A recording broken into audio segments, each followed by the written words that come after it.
Hi friends, कैसे हैं? I hope कि आप लोग अच्छे होंगे। हर बार की तरह कुछ बेहतर टॉपिक पढ़ाने वाले हैं और आज का टॉपिक क्या था? प्रॉफिट और लॉस। प्रॉफिट लॉस, इससे पीछे दो क्लासेज में हमने प्रॉफिट और लॉस का क्वेश्चन को सॉल्व किया था कि प्रॉफिट किसे कहते हैं, लॉस किसे कहते हैं, क्या कहते हैं, डिस्काउंट किसे कहते हैं। तमाम प्रकार के क्वेश्चन को हमने सॉल्व कराया था। तो अब उसी जो सिलसिला को आगे बढ़ाते हुए क्रम को हमने इस क्वेश्चन को उठाया और इस क्वेश्चन को देखते हैं कि इस क्वेश्चन को किस प्रकार से हम लोग सॉल्व करते हैं। लिखा है कि 17 गेंदों को 720 रुपए में बेचने पर 17 गेंदों को 720 रुपए में बेचने पर उनमें 5 गेंदों का लागत मूल्य के बराबर हानि होती है। मतलब कह रहा है कि यदि कोई व्यक्ति 17 गेंद को बेचता है कितना में, 720 रुपए में, तो उसे 5 गेंदों की लागत मूल्य के बराबर हानि होती है। जो हानि दी है वो पैसे में नहीं दी है, किसने दिया है? आर्टिकल में दिया है। तो हमें भी आंसर किसमें निकालना है? आर्टिकल में आंसर निकालना है। यहाँ तक क्लियर है? बोला 17 गेंदों को 720 रुपए में बेचने पर उसमें 5 गेंदों का लागत मूल्य के बराबर हानि होती है। तब अनुसार एक गेंद का लागत मूल्य कितना हुआ? अगर एक गेंद का लागत मूल्य हमें निकल जाएगा तो अगर हम 5 गेंदों का जो हानि हुआ है तो एकदम क्लियर कर सकते हैं। तो आइए इसको देखते हैं कैसे क्या आता है। इसको हम सॉल्व करते हैं। सबसे पहले सॉल्व करते हैं, ठीक।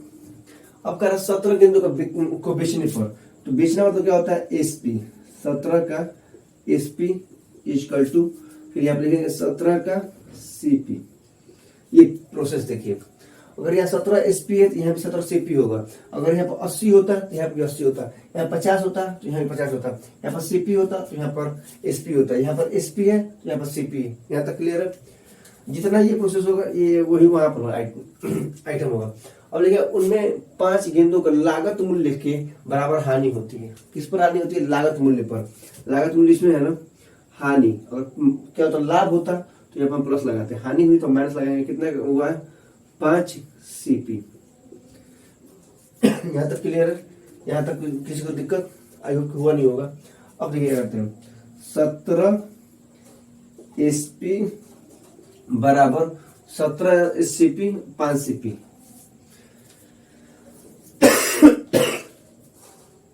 करो,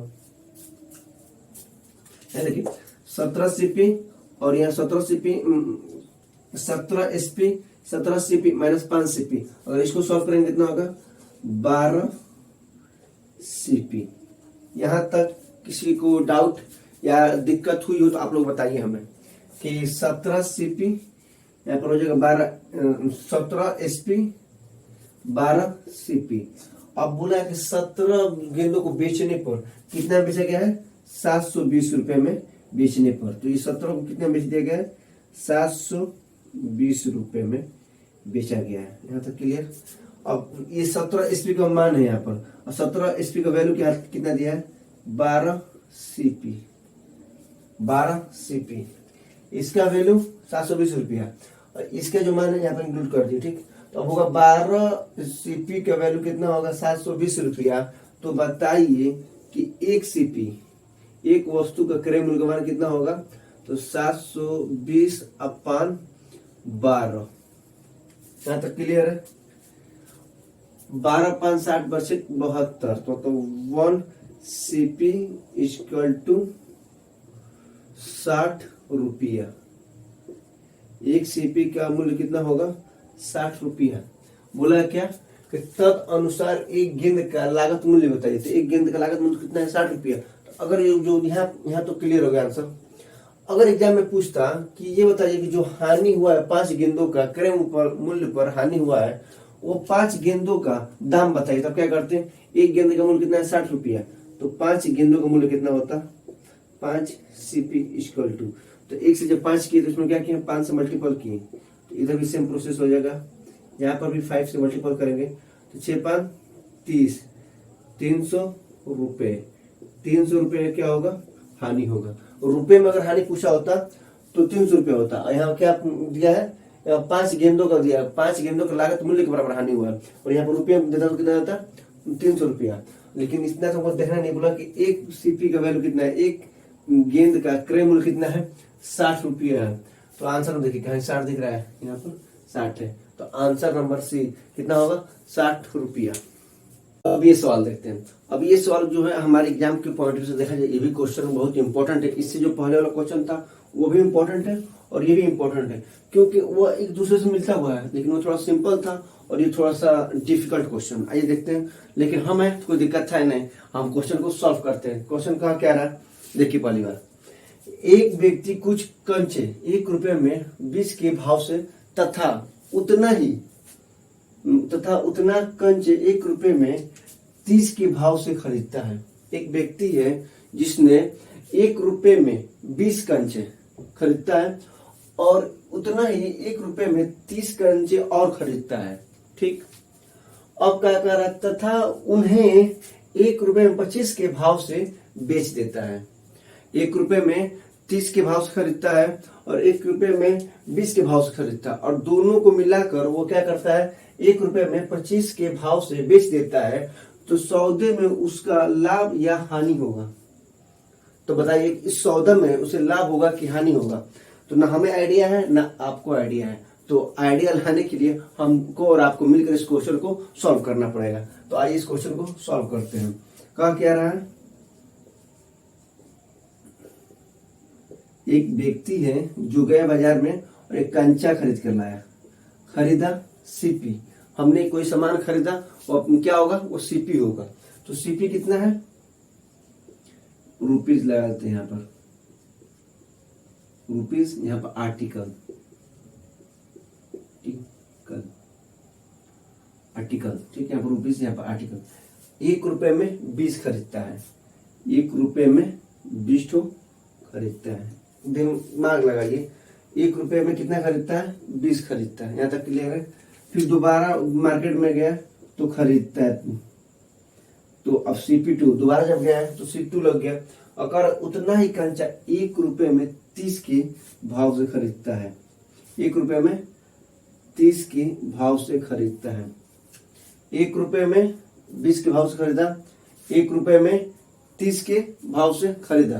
तो अब क्या करना है, इसमें एक सेम प्रोसेस होता है, जिसमें क्या करना है, आपको आर्टिकल को सेम कर देना है। ये जो आर्टिकल यहाँ 20 दिए हैं, 30 दिए, इसको सेम कर देना है। तो ऐसा क्या प्लानिंग किया जाए कि ये दोनों सेम हो जाए। तो आप कहेंगे सर इसमें क्या किया जाए, इसमें 3 से मल्टीप्लाई कर दे और इसमें 2 से मल्टीप्लाई कर दिया जाए।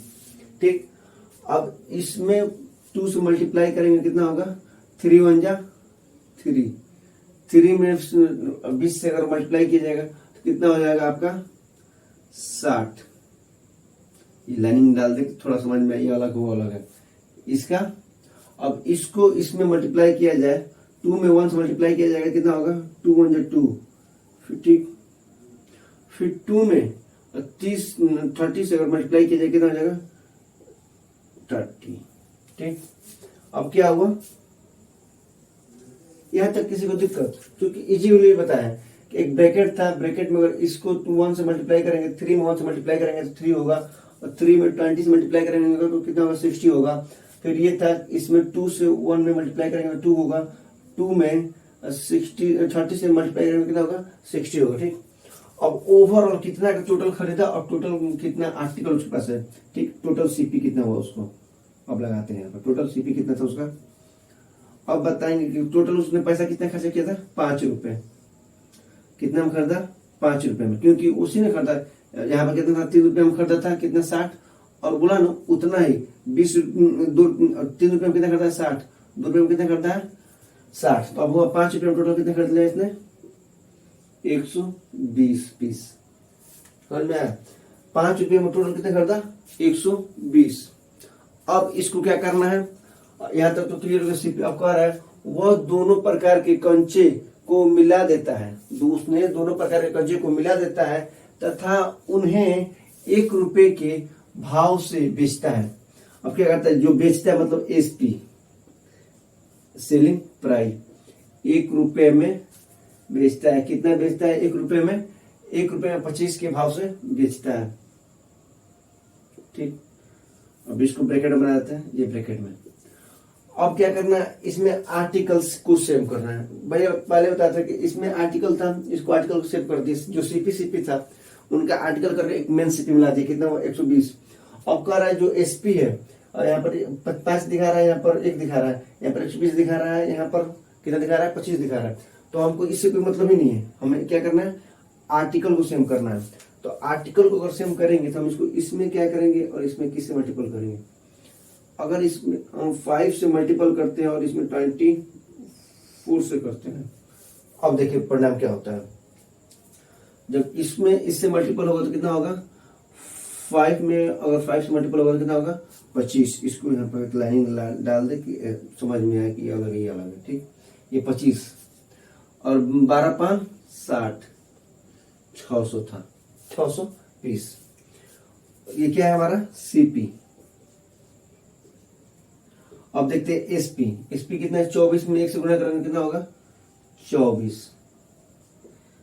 25 गुणे 24 कितना होगा, 600। ये कितना था, 600। आर्टिकल सेम हो गया ना, मतलब कि 600 पीस कितने में खरीदा था, 25 रुपये में। टोटल ही समझा जाए कि टोटल उसने 600 पीस कंचे थे, कितने में खरीदा था, 25 रुपये में। अब 600 पीस जो कंचे थे उसने कितने को बेचा था, 24 रुपये में। यहाँ पर हम एसपी लगा देते हैं, कितना बेचा था, 24 रुपये में। अब बताइए सेम, ये तो क्या नाम है, आर्टिकल तो सेम हो गया। पैसा 25 रुपये था, खरीदा था, बेचा कितने में, 24 रुपये में। तो ओवरऑल उसको देखा जाए प्रॉफिट होगा कि लॉस होगा। 24 रुपये में बेचा था, 25 रुपये में खरीदा था, तो उसको क्या हुआ, लॉस हुआ। कितने का हुआ, -1 का। तो यहाँ पर क्या लगाएंगे, लॉस प्रतिशत इक्वल टू -1 अपान कितने में हुआ था, 25 में। खरीदा कितना का था, 25 रुपये में, इंटू 100। यहाँ तक क्लियर है। अब इसको 25 में 25 से अगर 100 को डिवाइड करेंगे तो कितना होगा, कितना टाइम में जाएगा, 4 टाइम में जाएगा। अब आएगा आंसर कितना है, 1 इंटू 4 इक्वल टू -4%। और जिस परसेंट के साथ अगर माइनस का सिंबल लग जाए तो क्या होगा, हमेशा हानि होगा। यहाँ तक किसी को डाउट, अगर किसी को डाउट हुआ हो तो आप बताइए। अगर इस वीडियो को पुनः आप देखिएगा, आई होप आपको समझ में आएगा, क्योंकि एक और चीज को हमने बारीकी से बताया कि किस चीज को कैसे किया जाएगा। जैसे कि यहाँ पर आर्टिकल को हमको सेम करना था, हमने आर्टिकल को सेम किया। सीपी वाला जो आर्टिकल था उसको सेम कर दिया, तो टोटल कितना है, 120 आया। अब यहाँ पर सीपी कितना दिया है, आर्टिकल 120, यहाँ पर दिया 25, तो इन दोनों को सेम किए तो 600 ये भी आया, 600 ये भी आया। और रुपए में आया कितना, ये 25 रुपये आया और ये 24 रुपये आया। कितना का डिफरेंस हुआ, -1 का। कितने में हुआ, सीपी से होता है, सीपी कितना था, 25। तो यहाँ पर हम किए -1 अपान 25 इंटू 100। और इसको कंडीशन किए, मल्टीप्लाई किए, डिवीजन किए, जो भी किए आप आइडिया लगा सकते हैं। -1 इंटू 4 इक्वल टू माइनस कितना होगा, 4%। अगर -4% का वैल्यू कितना होता है, हानि होगा। जिस परसेंटेज के साथ अगर माइनस का साइन लग जाए तो वो क्या होगा, वहां पर हानि होगा। ये हद तक क्लियर है। बताएं, उसमें कुछ एडवांस बताएं। अब हम बताने वाले हैं बेसिक, जो प्रॉफिट और लॉस का जो ऐसा क्वेश्चन जो हर एक एग्जाम के पॉइंट ऑफ से देखा जाए तो हर एक एग्जाम में इंपॉर्टेंट होता है, ठीक। अब आइए ज्यादातर बातें ना करते इस क्वेश्चन को हम सॉल्व करते हैं। तो क्वेश्चन क्या लिखा है, 160 रुपए में 90 चॉकलेट बेचने पर, 160 रुपए में 90 चॉकलेट बेचने पर एक व्यापारी को 20% का क्या होता है, लॉस होता है, हानि होता है। यदि उसे 20% का लाभ कमाने के लिए उसे 96 रुपए में कितना चॉकलेट बेचना पड़ेगा। मतलब कि एक दुकानदार है जो कह रहा है कि हम 160 रुपए में 90 चॉकलेट बेचते हैं तो हमें हानि होती है। कितनी हानि होती है, 20% की हानि होती है। फिर वो कहता है कि अगर हम लाभ कमाना चाहें, कितना लाभ, 20% लाभ कमाना चाहें और लाभ पर बेचे तो हमें कितना को बेचना पड़ेगा, और 96 रुपए में हमें कितना चॉकलेट देना पड़ेगा। तो आइए यही क्वेश्चन था, इस क्वेश्चन को समझते हैं। अब इस क्वेश्चन में है जो 160 रुपए में 90 चॉकलेट, जो 90 चॉकलेट दिया है यहाँ पर लिख दो फिक्स कर देते हैं कितने को, 90 चॉकलेट को। यहां तक रुक जाए, ठीक। अब कह रहा है क्या, अब इसको सॉल्व करते हैं, ठीक। सॉल्व हमको मालूम है और आपको मालूम है कि जब तक हम स्टार्टिंग से पढ़ा रहे थे यही बात पढ़ा रहे थे कि हर चीज अपने आप में कितना होता है, 100% होता है। तो इस क्वेश्चन को देख कर लग रहा है कि हमारा क्या होगा, 100% होगा, 100%। हर कोई प्राइस, जिस प्राइस पर हमने खरीदा वो क्या होगा, अपने आप में 100% होगा। अब 100% पर खरीदे हैं और इसको बेचने पर कितना हो रहा है, 20% का लॉस हो रहा है। तो जाहिर सी बात है, अगर 100% अपने आप में हर वस्तु अपने आप में कितना होता है, चीज, वस्तु बोलो, चीज बोलो या पैसा बोलो, अपने आप में कितना होता है, 100% होता है। जिसमें अगर 20% का लॉस हो रहा है तो वास्तव में बेच कितना कर रहा है, 80% बेच रहा है। यहां तक किसी को डाउट, दिक्कत या तकलीफ आप बताइए, यहां तक तो क्लियर है। अब कह रहा है कि इसको तो फिक्स कर दिया, जब इसको फिक्स कर दें तो इसको बतिए छोड़ो, 160 रुपए में बेचने पर उसको कितना हो रहा है, लॉस हो रहा है। तो कितना वास्तव में, मतलब 80% का वैल्यू यहाँ पर कितना रहेगा, 160 रुपए। क्योंकि बोला है ना कि कोई भी चीज 100% होता है, 20% लॉस पर बेचा है तो वास्तव में बेचा कितना होगा, 80%। 80% का वैल्यू कितना दिया है, 160 रुपया। तो अब 1% का वैल्यू निकालना है, 1% का वैल्यू निकाल देंगे, कितना होगा, इसको करेंगे तो 2 रुपए होगा। यहां तक क्लियर। अब 1% का वैल्यू कितना होगा, 2 रुपया होगा। अब इसको क्या बोला है, 1% का वैल्यू कितना होगा, 2 रुपया होगा। अब बोला 20% का लाभ कमाने के लिए, तो अगर कोई भी चीज 20% का लाभ अगर कमाना चाहता है तो किसको लाभ कमाएगा, अपने आप में 100% पर लाभ कमाएगा। तो इसको 20% में इंक्रीज कर दिए इसमें भी। तो कोई भी चीज अपने आप में कितना होता है, 100%। अगर लाभ कमाएगा तो कितना में बेचेगा, कोई भी चीज को 120% में बेचेगा। 120% में बेचेगा तो 101 रुपए का वैल्यू, 1% वैल्यू कितना है, 2 रुपया है। तो 120% का वैल्यू कितना होगा, तो इसमें हम 2 से मल्टीप्लाई कर दें, कितना होगा, 240 रुपया। यहां तक किसी को दिक्कत तकलीफ हो तो बताइए। 1% का वैल्यू 2 रुपया है तो 120% का वैल्यू कितना होगा, 240 रुपया। ठीक। अब कह रहा सवाल कि यदि किसी वस्तु को, जो चॉकलेट था यहाँ पर जो फिक्स किए थे, तो कह रहा था कि 160 रुपए में हम 90 चॉकलेट बेच रहे थे, तो वो कितना हो रहा था, 20% का हानि हो रहा था। यही जो 90 चॉकलेट को हम 240 रुपए में बेचेंगे तो वो क्या होगा, 20% का लाभ होगा। हमारा तो मेन तो मुद्दा यही था ना, हमको 20% का लाभ चाहिए। हम तो लाभ ला दिए, कितना, 90 चॉकलेट को 240 रुपए में बेचा जाए तो लाभ होगा। तो अब बताइए, यहाँ पर क्वेश्चन में फिर टर्म दे दिया कि 96 रुपए में उसे कितना चॉकलेट मिलेगा। 240 रुपए में 90 चॉकलेट मिलेगा तो 96 रुपए में कितना चॉकलेट मिलेगा।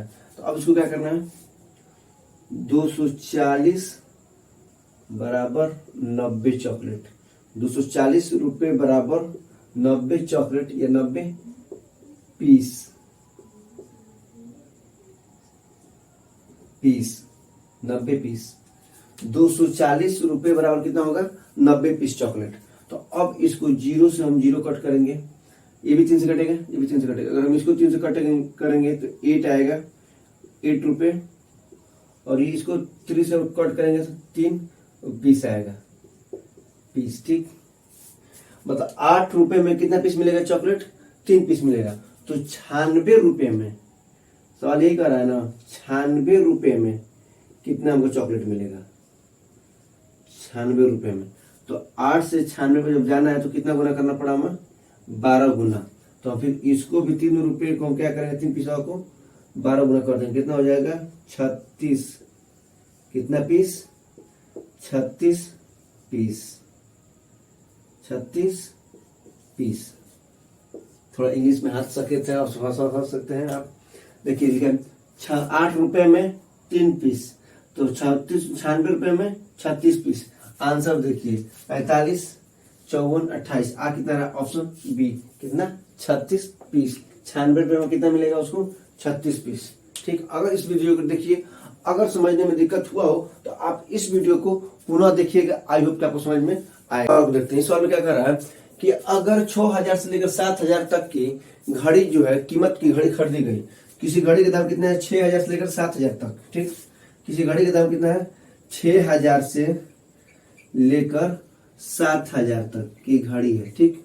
और उसको कितने में बेची जा रही है, बेची जा रही है 7000 से लेकर 8000 के दाम तक बेची जा रही है। अब इस क्वेश्चन में क्या करना है, अब इस क्वेश्चन जो है ना, इसको हम सॉल्व करते हैं। ठीक। दिया कुछ नहीं, इस क्वेश्चन को हमने पढ़ा है और इस क्वेश्चन को सॉल्व करते हैं। ठीक, इस क्वेश्चन में कह रहा है कि 6000 से लेकर 7000 तक के बीच की घड़ी को खरीदा गया और 7 से 8000 के बीच में घड़ियों को बेच दिया गया। तो हमें क्या करना है, जिस पर खरीदा गया उसके न्यूनतम प्राइस क्या है, जिस पर खरीदा गया है 6000, और हाईएस्ट प्राइस कितना है जिस पर हमने बेचा है 8000। बाकी सब हम मिटा देंगे और कुछ नहीं करना है। 6000 न्यूनतम प्राइस है और हाईएस्ट न्यूनतम प्राइस कितना है, 6000 में खरीदा गया है और हाईएस्ट प्राइस 8000 तक बेचा गया है। यहाँ तक क्लियर है। अब इसको हम मिटाते हैं। ठीक, अब क्या बोला, न्यूनतम प्राइस कितना दिया है 6000 रुपये खरीदा गया। न्यूनतम प्राइस पे कितना खरीदा 6000 पर, हाईएस्ट प्राइस पे कितना बेचा है 8000 रुपये में बेचा है। यहाँ तक क्लियर है। अब क्या कर रहा है, घड़ियों को कीमत पर बेचा जाता है। तो 5 घड़ियों को बेचकर कितना अधिकतम लाभ कमाने का संभव होगा, उसको कितना लाभ अधिक कमाएगा। तो हमको क्या करना है, कुछ नहीं करना है, बस 5 से इसमें मल्टीपल कर देना है, क्योंकि जितना खरीदेगा उतना ही ना बेचेगा। अगर कोई न्यूनतम घड़ी कितना में खरीद रहा है 6000 में और हाईएस्ट दाम पर कितना बेच रहा है 8000। ठीक, तो और 5 घड़ी को इतने दाम पर खरीदा और 5 घड़ी को इतने दाम पर बेचा, और जो डिफरेंस निकलेगा वही हमारा आंसर हो जाएगा। तो क्या करेंगे, 6 5 30, कितना हो जाएगा 30,000 रुपये। 5 घड़ियों का वैल्यू कितना हुआ सीपी 30,000 रुपये, और यही 5 घड़ियों को कितना बेचा जा रहा है 8000 के हिसाब से, कितना हो जाएगा 8 5 40,000 रुपये। ठीक, अब कह रहा है कि अधिकतम संभव लाभ कितना होगा, लाभ कितना होगा 30,000 का है, 40,000 का बेच रहा है, तो लाभ कितना होगा 10,000 रुपये लाभ होगा हाईएस्ट। अब इससे अधिक संभव लाभ नहीं होगा। और ऑप्शन कितना दे रहा है, ऑप्शन नंबर बी, यही हमारा आंसर होगा। क्वेश्चन को जो कर रहे हैं आप, क्वेश्चन को देखिए क्या सबसे बड़ी कि किसी भी क्वेश्चन को आप आसानी पूर्वक कर सकते हैं सॉल्व, लेकिन कारण कंडीशन ये है कि आप क्वेश्चन को ढंग से पढ़िए और समझिए कि क्वेश्चन कह क्या रहा है, उसके बाद आंसर तो आ ही जाएगा आपको। अब बोला है कि अगर 6000 से लेकर 7000 तक की कीमत पर घड़ी खरीदा गया, कोई घड़ी है जिसका दाम 6000 रुपये था, 6500 था, 7000 था, मतलब 6000 से लेकर 7000 के बीच में घड़ी को खरीदा गया और उसी घड़ी को 7000 से लेकर 8000 के बीच में बेचा गया। तो बताया यार, तो बताइए तो 5 घड़ियों का को बेचकर अधिकतम संभव लाभ कितना हो सकता है, मतलब कि संभव लाभ कितना हो सकता है, मतलब ज्यादातर लाभ कितना होगा।